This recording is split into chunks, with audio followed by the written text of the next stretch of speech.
Alveda King, daughter of civil rights activist A.D. King and the niece of Reverend Martin Luther King Jr. So first, thank you for being here.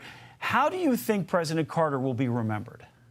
I am so glad to join you in remembering a family friend, President Jimmy Carter. He and my grandfather, Reverend Dr. Martin Luther King Sr., were very, very good friends. And I will remember and celebrate his life. He was a man of integrity, a man of faith and prayer, a good husband, good family man.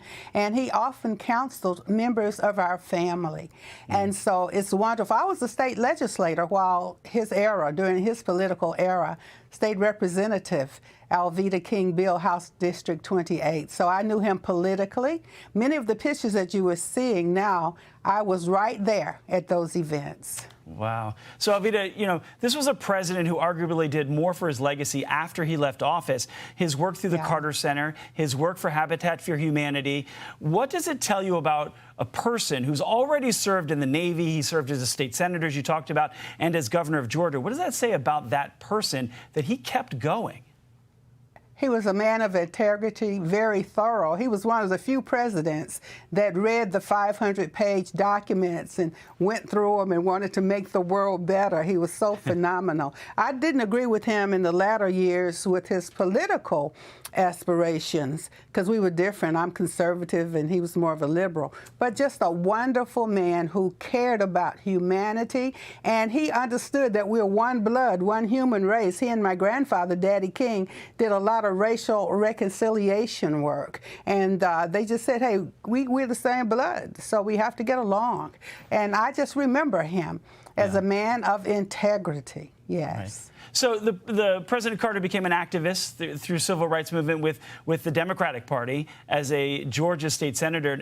You know, he also pardoned all the Vietnam War draft dodgers on his second day in office. And President Carter wasn't afraid to stand up to big issues, was he?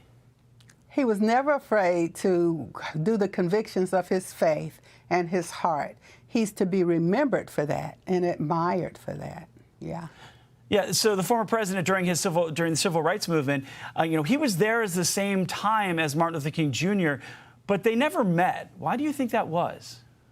Well, we lived in the times prior to the 1960s and 70s on into the 80s, and the South was and still is a little different than other parts of the country.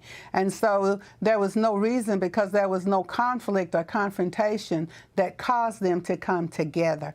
My grandfather did have that experience, and they hit some of those very serious issues head on together. Yeah.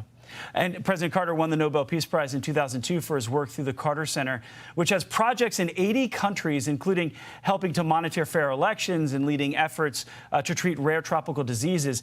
He was pretty selfless after he left office, wasn't he? I call him the humanitarian president. And that's the way he should be remembered, who cared about humanity, cared about all people. And he demonstrated that over and over and over again. Thank you, Alveda. I appreciate your time on this. Hey, Sean Hannity here. Hey, click here to subscribe to Fox News YouTube page and catch our hottest interviews and most compelling analysis. You will not get it anywhere else.